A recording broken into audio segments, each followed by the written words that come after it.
이번에 그 넷플릭스가 네. 한국 컨텐츠에 5,500억을 투자하겠다라고 발표를 했는데 네. 이게 우리 언론에서 깜짝 놀랐다 뭐 이렇게 표현할 만큼의 이슈인가요? 굉장히 큰 규모입니다. 왜냐하면 그런가요? 일단 이제 넷플릭스라는 글로벌 법인이 1년 동안 투자하는 금액에 비하면 되게 작아 보일 수 있어요. 한 12조씩 투자를 하는데 그 중에 5,500억, 6,000억이면 5% 정도밖에 안 되거든요. 그렇게 보면 그렇지만 우리나라의 1년 동안의 그 드라마 제작 시장 규모가 한 1.2조 정도밖에 안 돼요. 모든 채널에 들어가는 방송 부분들 다 합해서 봤을 때 한 1조 초반 정도의 시장으로 추산하고 있거든요. 그런 상황에서 넷플릭스 혼자서 21년도 올해 제작 투자를 5,500억을 하겠다? 거의 절반 규모예요. 그러니까 그 정도로 이제는 OTT 오리지널로 사람들이 다 넘어오게 할 자신이 있다. 내가 시장을 다 가져오겠다. 라고 말할 정도로 굉장히 공격적으로 얘기를 한 거고요. 지금 넷플릭스가 2019년, 20년 요 한 2개년치 정도 오리지널 투자를 본격화했는데 지금까지는 누적 투자액이 한 4천억, 3천억 2년 동안이 그 정도밖에 안 되거든요.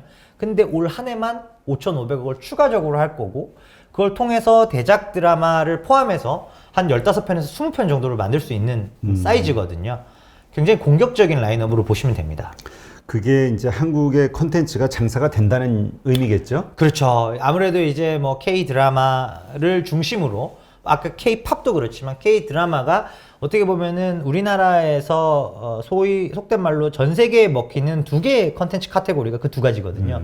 그 K 드라마의 규모나 또 어떤 넷플릭스 같은 글로벌 플랫폼에 실었을 때 충분히 모니타이즈가 가능하기 때문에 보시면은 회당 제작비도 이제는 15억, 20억도 사실 이제 심심치 않게 들리실 거고 그거보다 더 큰 규모 50억에서 100억까지도 회당이 50억에서 100억이면은 옛날로 치면 이제 미국 그 블록버스터급 드라마들이 그 정도 썼거든요. 그 정도까지도 한국 드라마에 이제 쓸 의향이 있는 플레이어들이 나오고 있는 상황입니다. 네.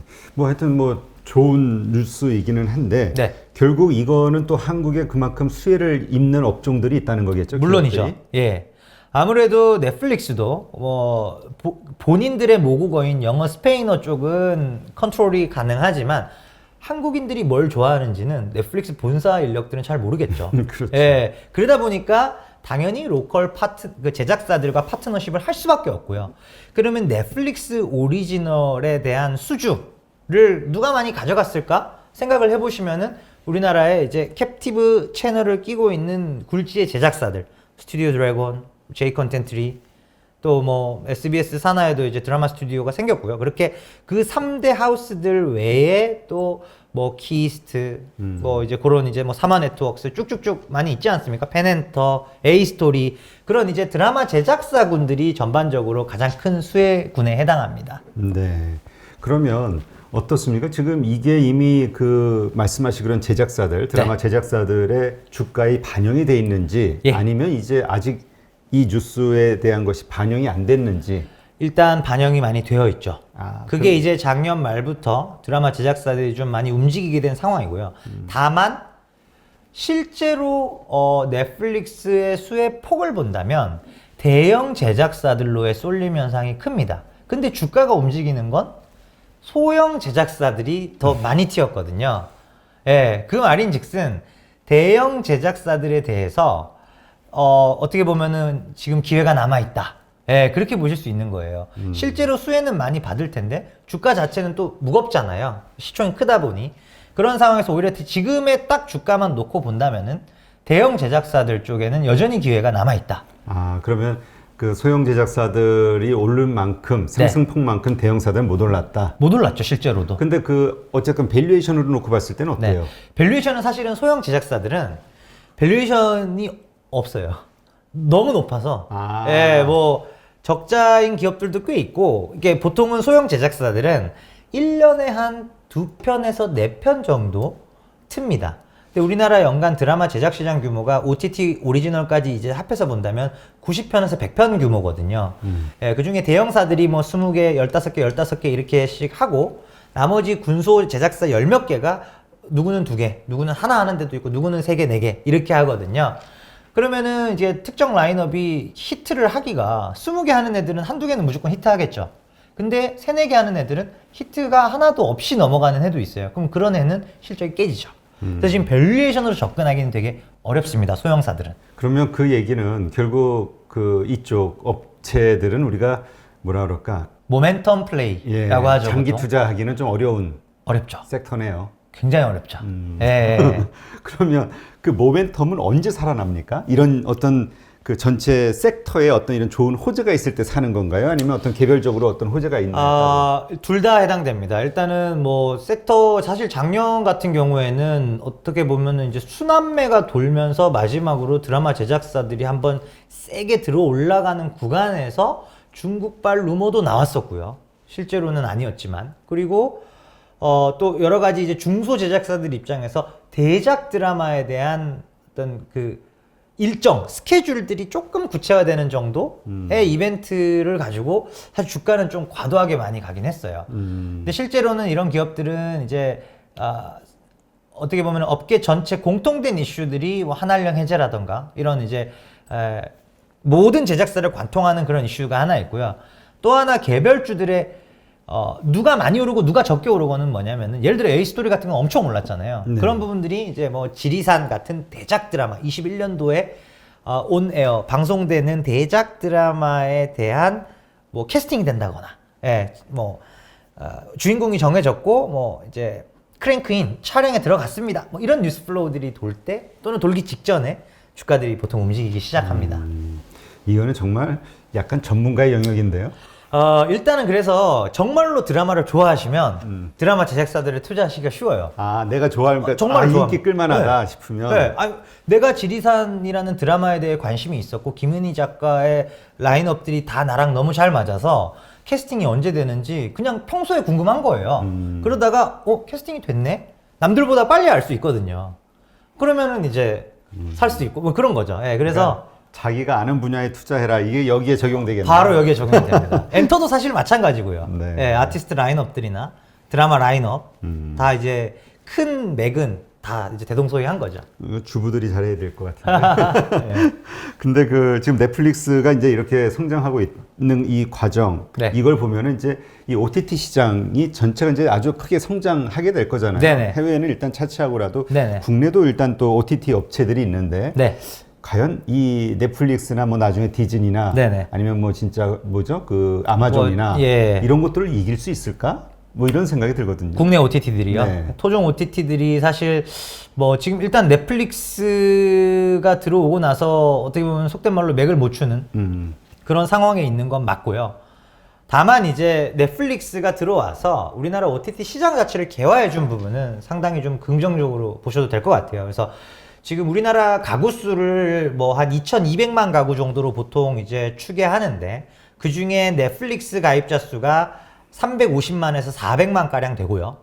거의 한 시장의 한 유료 가입자 수 기준으로 한 60% 이상을 점유하고 있다고 보여지고 나머지 이제 웨이브, 티빙, 그리고 이제 왓챠 플레이 또는 이제 통신사 OTT들 중에 유료로 들어가는 부분들을 다 탈탈탈 털면 한 뭐 200만 가구 정도 되지 않을까 이렇게 추산이 됩니다. 그래서 그 두 개의 숫자를 더해 보시면 전체 가구 2,200만 가구 대비 한 30% 600만 가구 정도가 지금 이제 유료 OTT 서비스에 노출돼 있다. 이용하고 있다. 30%까지는 왔고요. 다만 이 30%라는 보급률 자체는 전 세계 평균하고 비교하면 느립니다. 그래서 뭐 미국은 이제 100% 넘었죠. 100% 넘었고 뭐 중국 같은 경우도 우리보다는 훨씬 많이 보급이 됐고요.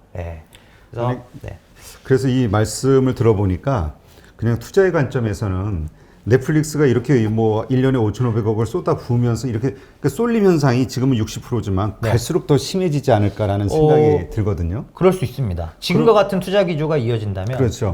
그렇다면 이것이 뭐 한국만이 아니라 글로벌리 뭐 아까 몇 조가 됐으니까. 네네네. 이게 그러면 우리가 이 관련된 국내 기업들의 그 연관된 곳에 투자를 하고 있다면 이거는 좀 나중에 손실 볼 가능성이 있지 않을까? 사실은 그렇지는 않은 게요. 말씀드렸다시피 이제 한국의 컨텐츠들은 로컬 제작사들하고 협업을 해야 되는 구조이기 때문에 말씀하셨던 부분은 한국의 OTT 기업이 나중에 왓챠플레이가 상장이 된다거나 또는 뭐 이제 그런 식으로 웨이브도 궁극적으로는 상장을 표방하고 있거든요. 그렇게 올라왔을 때는 말씀하신 그 논리가 넷플릭스가 직접적인 경쟁사이기 때문에 그렇게 볼 수 있지만 기본적으로 우리나라의 드라마 제작사들 그리고 지금 최근에는 이제 드라마들 중에 그 원천 IP가 웹툰인 게 굉장히 많습니다. 그러면 그 원천 웹툰 IP를 보유하고 있는 이제 웹툰 기업들 이런 경우에는 어떻게 보면 공생관계인 거예요. 납품하는 구조인 거죠. 과거에는 그런 제작사들이 대부분 지상파 3사밖에 없었고 그 지상파 3사의 입김이 워낙 셌고 그들 3사가 드라마 시장의 90% 이상을 장악하고 있었기 때문에 거기에 납품을 했었던 구조라면 이제는 그게 아니라 넷플릭스로 납품처가 바뀐 거지 제작하는 인력과 제작사의 경쟁 엣지는 사실은 그대로 유지가 되는 겁니다. 네. 예. 그렇다면 그런 OTT 관련 국내 기업들, 우리가 투자할 만한 기업들은 어디가 있나요? 일단은 가장 대표적으로 이제 스튜디오 드래곤이나 제이 콘텐트리 같은 이제 캡티브 채널을 보유한 대형 제작사들 이쪽 이런 이 기업들이 사실은 드라마 제작사가 갖는 주식으로서의 필연적 속성이 변동성이 너무 크다라는 거예요. 예. 소형 제작사들은 변동성이 너무 크기 때문에 지금 한번 이제 세게 슈팅이 나온 현재 구간에서 본다면 대형 제작사들 말씀드린 그런 쪽으로 보시는 게 맞을 것 같고요. 또 이제 그런 이제 제작사 향으로 원천 IP를 대는 업체들 중에서 스토리 IP들, 웹툰이나 웹소설 IP를 가장 많이 공급하고 있는 업체 중에서 DNC 미디어 같은 기업들, 그런 기업들이 DNC 미디어가 이제 그 카카오 엔터 쪽으로 가장 많은 이제 스토리 IP를 대는 이제 기업이거든요. 이제 그런 원천 IP를 보유한 기업들과 대형 제작사들, 요렇게 이제 두 개의 카테고리로 좀 대별해 볼 수 있을 것 같고요. 아직은 우리나라에는 이제 퓨어 OTT 기업은 상장된 게 없기 때문에 뭐 그 부분은 현재로서는 고민을 안 하셔도 된다. 이렇게 말씀드릴 수 있겠습니다. 알겠습니다. 이게 우리가 그 웹툰이 발전이 되면서 네. 정말 재밌는 소재, 스토리가 넘쳐나는 것 같아요. 네, 맞습니다. 그게 이제 결국 우리 드라마의 어떤 예전에는 정말 뻔했잖아요. 뻔한 뭐 얘기, 뭐 신파극, 사랑 얘기, 예. 그렇죠. 예. 지금 이제 많이 다변화가 됐고 그게 이제 어떻게 보면 K 드라마가 이렇게 격상하게 된 중요한 이유 중에 하나입니다. 네. 하여튼 뭐 어쨌든 한국이 가지고 있는 이 문화 컬처 이쪽에서 네. 우리가 가진 경쟁력으로 뭔가 시장을 넓혀나간다고 하니까 네. 그리고 또 넷플릭스 같은 업체들에게서 인정을 받는다고 하니까 뭐 네. 기분은 좋네요. 네네. 예. 하여튼 이게 잘 돼서 이게 좀 일시적으로 이렇게 부각되는 산업이 아니라 좀 꾸준히 오랫동안 더 계속 성장하는 산업이 됐으면 좋겠다라는 생각이 들면서 네네. 그러기 위해서 뭘 해야 될까? 왜냐면 우리 한국은 과당 경쟁으로 시장을 같이 망가뜨려 놓잖아요. 그렇죠. 이제 뭐 지금 사실은 이제 전반적으로 그러니까 기존에 우리 파이가 우리나라나 아시아 일부 지역에 국한되어 있었을 때는 이제 그런 과도한 경쟁을 통한 단가 뭐 거의 마진이 나오지도 않는데 속된 말로 쩐뛰기 하는 그런 기업들이 많았었다면 이제는 글로벌 무대에서 인정을 받다 보니 K-팝 기업이 빅히트가 이렇게 커질지 누가 알았겠습니까? 그렇죠. 미국인들이 사실은 열광을 해버리니까 게임이 끝나는 거예요. K-드라마도 마찬가지입니다. 그렇게 전체 파이를 키워서 다소 경쟁을 하더라도 단가 인하보다는 파이도 커지고 단가도 올라가는 실제로 지금 회당 제작비가 엄청 올라갔죠. 지금 넷플릭스 처음 들어온 해가 2016년도였고 16, 17, 18년도에는 넷플릭스 오리지널은 없었지만 그 당시 우리나라 드라마 제작 환경만 봐도 회당 10억짜리가 거의 없었어요. 회당 제작비 10억짜리가 거의 없었고 아주 입지전적인 상황으로 회당 10억 뭐 처음 나왔고 이 정도였는데 지금은 뭐 킹덤이 회당 20억을 찍어버렸고 그런 상태에서 지금 이제 21년도 나올 넷플릭스 오리지널 중에 대작 같은 것들은 회당 50억 이상도 얘기가 되고 있습니다. 네. 뭐 아주 좋은 얘기네요. 네, 하여튼 근데 하나 더 바라고 싶은 거는 네. 그런 가격을 정말 잘 받아서 네. 그 어떤 혜택이 네. 우리 보통 그런 네. 스태프들의 그 열악한 환경에 대한 이야기들이 많이 있었잖아요. 그렇죠. 제작 환경 하에서 그런 쪽까지 아래쪽 그 스타들만이 아닌 네네. 그 아래쪽까지 온기가 좀 골고루 나눠갔으면 좋겠다라는 생각이 들고 네. 사실 그래야 네네. 그게 장기적으로 오래 가야죠. 네, 맞습니다. 장기적으로 봤을 좋은 때는 사람들이 인재들이 맞습니다. 몰려들고 예. 그러면서 그 안에서 성장하고 꿈을 맞습니다. 갖고 예. 네, 하여튼 관계되시는 분들은 좀 우리 아래쪽 그 막내 스태프들 신경 좀 많이 그쵸. 써주시기를 바라면서 예. 네, 오늘 이렇게 해서 그 엔터테인먼트 네, 그 다음에 네이버 그 다음에 넷플릭스를 포함한 OTT 이 분야에 대해서 한번 살펴봤는데 네. 하여튼 컨텐츠 사업이 한국의 미래 산업으로 좀 성장하는 것 같은 그 맞습니다. 그림이 이렇게 확실하게 보이네요. 네. 그러니까 K-팝, K-드라마. 여기 교집합이면 제일 좋고 잘 생각해 보시면 네이버는 둘 다 어느 정도 하고 있어요. 예. 그리고 K-팝 쪽만 본다면 빅히트. K-드라마 쪽만 본다면 그런 이제 대형 제작사들. 그렇게 압축을 하시면 될 것 같습니다. 네, 알겠습니다. 네, 그럼 이번엔 그 한국과 중국 게임사와 관련된 그런 네. 질문을 좀 드릴게요. 네네. 사실 한국의 게임사들이 밸류에이션이 확 높아지고 성장했던 데는 중국 시장에 들어가면서 이제 네. 일어났잖아요. 그렇죠. 한알령 이전에 굉장히 활발했었죠. 그렇죠. 근데 이제 그 사드 문제 이런 네. 것들 때문에 딱 되면서 지금 이제 의기소침해 있는 상황인데 맞습니다. 네. 전체적인 시장 상황을 좀 설명해 주시죠. 일단은 이제 모바일 쪽, 그러니까 전체 게임 시장에서 모바일이 승기를 잡기 시작한 지가 벌써 한 6, 7년 정도가 됐고요. 뭐 한알령 이후에 한 3, 4년간 중국 쪽과 관련된 모멘텀은 국내 게임사들은 없었지만 네. 그래도 뭐 신작이 나오는 게임사들 위주로 최근 한 3년 동안 정체되어 있었던 국내 모바일 게임 시장이 작년도에 좀 많이 점프업을 했습니다. 예, 중국 없이도요. 네. 예, 그런 상황이고 전체 글로벌로 본다면 모바일 게임 시장은 뭐 중국을 중심으로 중국이 전체 모바일 글로벌 모바일 게임 시장의 한 40% 가까이 차지를 하거든요. 그래서 뭐 중국 쪽도 좋았고 또 뭐 우리나라 시장도 작년에는 좀 점프업을 한 상황이기 때문에 아직까지는 모바일이 대세다. 예, 그리고 성장성도 작년도에 특히 언택트 환경으로 인한 게임 소비 증가로 인해서 업체들 간엔 차별화가 있었어요. 전체 마켓으로 보면 막 20% 늘어서 다 좋았던 것 같지만 그렇진 않습니다. 누구가 50% 오르고 누군 플랫이고 평균적으로는 좋았다. 이렇게 말씀을 드릴 수가 있겠습니다. 네. 일단 예전에는 이제 중국 게임사들하고 한국 게임사고의 그 기술 격차 혹은 뭐 이런 퀄리티의 격차가 좀 있다라는 네네. 평이 있었는데 네네. 지금은 어떻습니까? 뭐 지금은 사실 여러 가지 분야에 있어서 컨텐츠 쪽 분야에 있어서도 뭐 중국도 사실 많이 따라왔다라고 저희가 보는 게 맞을 것 같고요. 왜냐면은 이게 결국은 시장의 규모가 거기로 유입되는 어떤 자본력을 결정 짓는 것이고요. 그 자본력은 결국 어떤 이제 기술 개발 인력의 어떤 퀄리티를 당연히 이제 직접적으로 비례하는 부분이기 때문에 뭐 거의 이제는 이제 크게 차이는 없어진 그런 상황이라고 보셔야 될 것 같습니다. 네. 그렇다면 이제 지금은 이제 자유롭게 중국 시장 진출하기가 어렵잖아요. 네네. 보통 파노라고 표현을 네네. 하는데 요거를 좀 설명해 주죠. 이 시스템을. 일단은 이제 중국 내에서 특정 게임이 정상적으로 이제 영업 활동을 하기 위해서는 중국에서 이제 중국 정부 산하기관이 발급해주는 파노라는 것을 발급을 받아야 됩니다. 네. 그래서 보통 이제 중국 외 지역의 게임사들이 신청을 하는 게 이제 외자 파노고요. 중국 내 지역에 있는 이제 게임사들이 신청을 하는 게 내자 파노입니다. 그래서 보통 우리나라 지금 게임주들을 언급을 할 때는 보통 외자 파노를 얘기를 하는 것이고요. 그래서 뭐 작년 이제 12월이었나요? 그때 이제 컴투스 서머너즈가 외자 파노를 4년 만에 받기 전까지는 지금 이제 4년 동안 계속 없었던 상황입니다. 네. 그러니까 지금 기술 이제 어떤 퀄리티의 격차가 많이 사라졌다고 하니까 네네.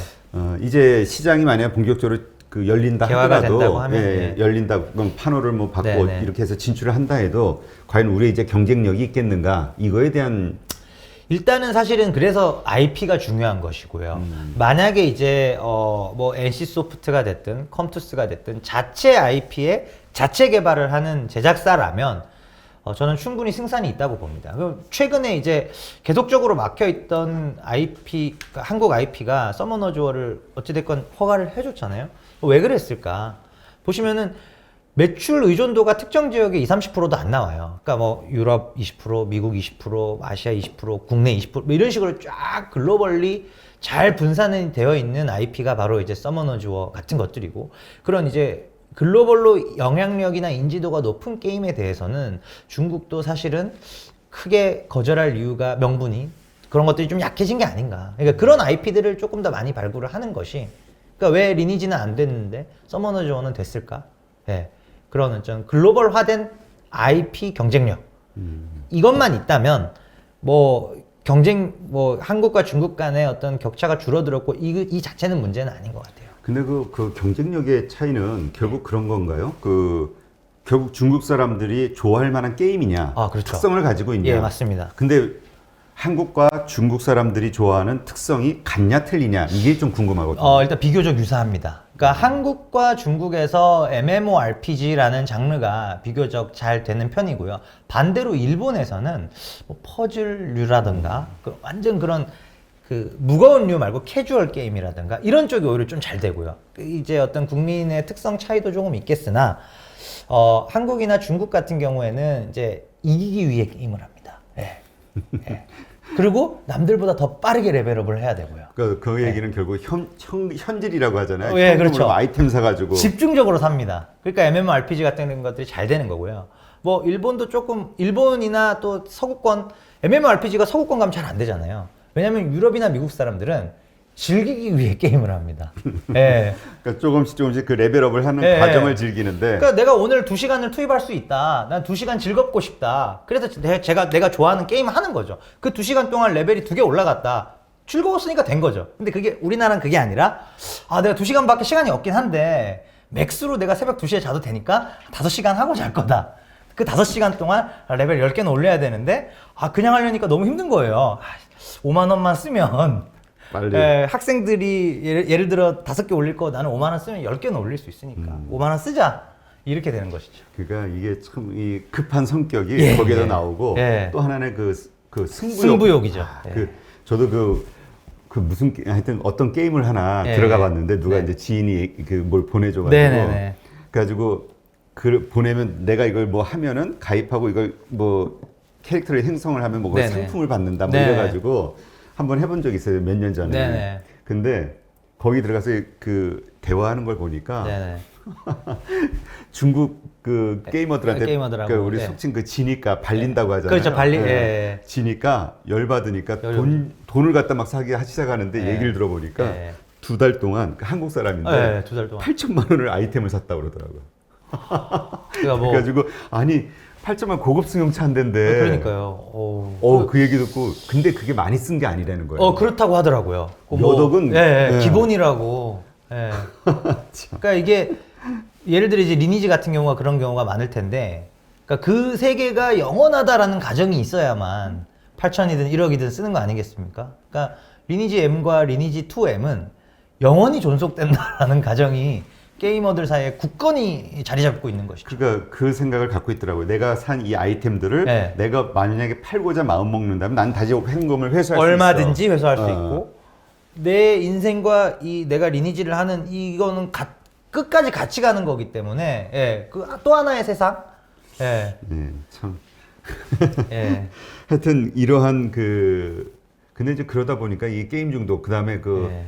이 거기서도 양극화가 벌어지니까 양극화가 심하죠. 예. 그런 얘기를 많이 하더라고요. 예. 할 재미가 없다. 왜냐면 해봐야 맨날 밥이니까. 그렇죠. 아니면 또 너무 노가다 같기도 하고. 예. 예. 그냥 확 성장하고 우리 예. 현실 사회랑 똑같죠. 예, 맞습니다. 예. 가난과 이 재벌과의 격차. 게임 세계에서조차. 예. 예. 그러면서 이제 거기에서 그게 이제 과연 게임 시장을 넓히는 역할을 할 것이냐, 오히려 축소하는 역할이 될 것이냐, 이게 논란이 사실 예전에 언론에서도 많이 됐던 것 같은데. 됐었죠. 예. 예. 하여튼 이런 부분, 이게 이제 중국과 한국의 이제 특징이겠네요. 예, 조금 유사합니다. 그래서 예. 한국에서 성공할 수 있는 아이템은 그쪽에서도 한다. 비교적 통하죠. 물론 이제 현지화를 하긴 해야겠으나. 예. 근데 반대로 이런 경우는 없나요? 네. 중국에서 그렇게 성공한 어떤 게임들을 한국 회사가 라이센스를 가져온다든가 뭐 이렇게 들여오는 경우. 그런 경우도 있습니다. 예, 그게 이제 제가 알기로는 웹젠 같은 경우가 본인의 IP를 가지고 중국에서 만든 게임이 먼저 론칭이 되고요. 그 반응을 보고 또는 특정 시차를 두고 나중에 이제 한국에 들어오는. 그러니까 분명히 먼저 만드는 타겟팅은 중국 유저들을 대상으로 만드는 게임인데 IP는 한국 회사가 들고 있고요. 네. 예, 그렇게 해서 또 한국에 늦게 론칭이 되고, 그런 경우도 있습니다. 네. 예. 지금 이러한 것들을 바탕으로 봤을 때, 네. 우리 국내 게임사들이 네. 지금 컴투스가 이제 몇 개월 전에 일어났고, 네, 외자판으로 얼마 안 받았고요. 됐어요. 예. 그게 이제 본격적인 어떤 발급의 시작이라고 봐야 될까요? 아니면? 네. 저는 또 이게 신호탄이라고 보긴 또 좀 많이 조심스러운 게요. 왜냐면 이제 12월에 어떤 물꼬를 하나 트긴 텄잖아요. 비단 게임 업계뿐만 아니라 지금 뭐 미디어 업계나 또 엔터 업계나 게임 업계나 눈 빠지게 지금 중국 언제 다시 열리나 기대하고 고대하고 해왔던 상황인데요. 중국에 대해서는 제가 항상 말씀드리는 부분은 나올 때까지는 된 게 아니다. 예, 그러니까 지금 정말 모든 지금 언급드렸던 산업 영역 통틀어서 컴투스 하나 나온 거거든요. 그러고 나서 지금 2달 동안 또 조용하고요. 예, 그렇다고 한다면은 이거는 이제 좀 개별적으로 좀 접근을 해야 되는 것이고, 외자판호가 하나 나왔고 또 나올 것 같으니까 이걸 사자, 또는 이제는 엔터 차례니까 이걸 사자, 그런 관점은 조금 지양해야 되지 않나. 예, 중국은 좀 예측이 불가능한 나라입니다. 네.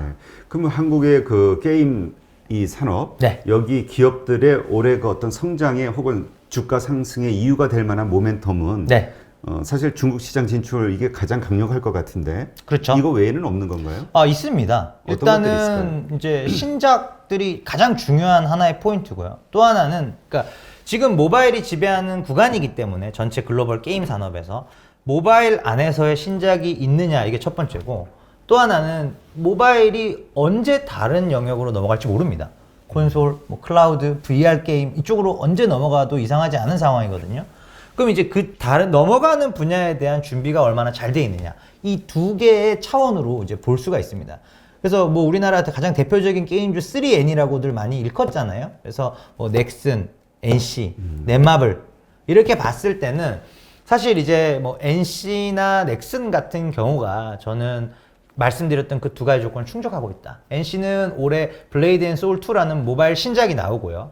4월경으로 지금 예상을 하고 있는데 나오고요. 하반기 때는 콘솔 시장, 말씀드렸던 모바일 외 영역으로의 진입을 위한 프로젝트가 결과물이 나오는 게 이제 올해 말 정도이거든요. 그 두 가지 조건을 다 충족을 하고 있고요.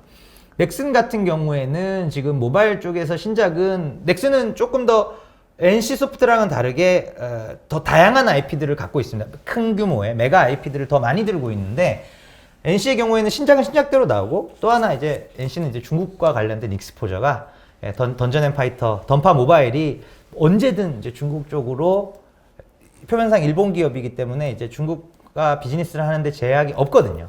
그래서 던파 모바일이 릴리즈가 되면 크게 점프를 할 겁니다. 예, 그래서 이제 그런 모멘텀들이 그 두 개 회사는 좀 강하게 나타날 수 있을 것 같습니다. 네. 그러면 일단 우리가 게임 회사들 가운데서 네. 좀 탑픽으로 꽂을 수 있는 게 어디가 될까요? 일단은 제가 커버하고 있는 기업들 중에서는 NC소프트랑 컴투스를 말씀드립니다. 예. 결국 중국 시장에 가능성이 있는. 그렇죠. 일단 이제 NC소프트 같은 경우에는 이제 말씀드린 신작, 그리고 해외 쪽으로 좀 의미 있게 이제 매출이 늘어나는 상황이 올해 이제 나오고요. 컴투스 같은 경우에는 이제 사실 이제 외자판호를 받았고 그거를 이제 사업화를 할 수 있는 상황인 건 맞습니다. 근데 이제 그것보다도 더 주가를 견인하는 이유는 그 서머너즈 워 100년 전쟁이라고 하는 서머너즈 워 IP에서 파생된 신작이 상반기 중에 나오거든요. 예. 그 부분에 대한 신작이 붙으면서 이제 기계적으로 당연히 매출이 점프업이 되고 이익이 올라가는, 그거 대비 밸류에이션이 아직은 여력이 있기 때문에 그 두 개 기업을 좋게 말씀을 드리고 있습니다. 네. 그 지금 말씀하신 그 기업들이 어떻게 리더가 되면서 좀 상승을 이끈다고 했을 때, 네네. 게임주 섹터 내의 다른 게임 회사들도 같이 좀 상승이 될까요? 아니면 그렇지 않습니다. 예. 게임주는 그런가요? 예, 게임주는 이게 업종은 맞는데 전반적으로 누가 가니까 다 같이 가고, 그런 경우는 사실 뭐 외자판호를 무한정 허용하겠다, 뭐 이런 산업의 공통된 이슈들이 딱 나왔을 때라면 모를까, 일반적으로 뭐 컴투스가 잘하고 있고 NC가 신작 나와서 잘 되고 있고는 타 게임사랑은 사실상 무관하거든요. 예, 그렇기 때문에 예, 그렇게 이제 같이 주가가 올라가는 이벤트에 해당하지는 않습니다. 제가 방금 말씀드렸던 부분들은. 예. 보통 우리가 그 경력이 네. 그 많지 않은 그 주린이들, 이런 네. 분들 혹은 뭐 어느 정도 투자하시는 분들도 왜 그런 경우들이 있잖아요. 이게 리더 기업이다, 그러니까 대장주다. 네네. 근데 지금 많이 올랐네. 그러면 그 섹터 내에 오르지 않은 네네.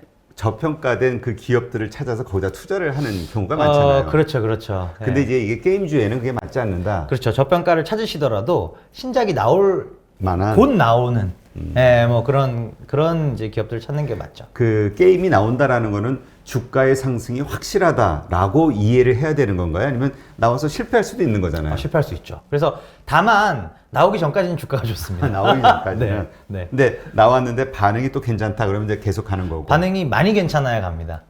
그러니까 많이 땡깁니다. 그 기대감을. 아, 예. 그러면 예. 그 얘기는 예. 우리가 게임주를 살 때는 이제 이래서 이제 그런 모멘텀을 보고 사더라도 네네. 파는 매도 시점을 게임이 출시되는 그 순간들을 가급적 출시 이전으로. 아, 예, 그것도 가급적. 듣고. 왜냐면 기대치를 많이 상회해야 주가가 더 가기 때문에. 아, 그러니까 미리 많이 그 기대치로 예. 상승이 되는 거군요. 예. 그리고 정말 가장 좋은 타이밍 중에 하나는 예. 출시되기 바로 전 뭐 기대감이 이제, 가장 예, 컸을 때. 막상 이 뚜껑을 열었는데 예상만큼 나왔네요. 이러면 이제 주가 빠질 거고요. 예.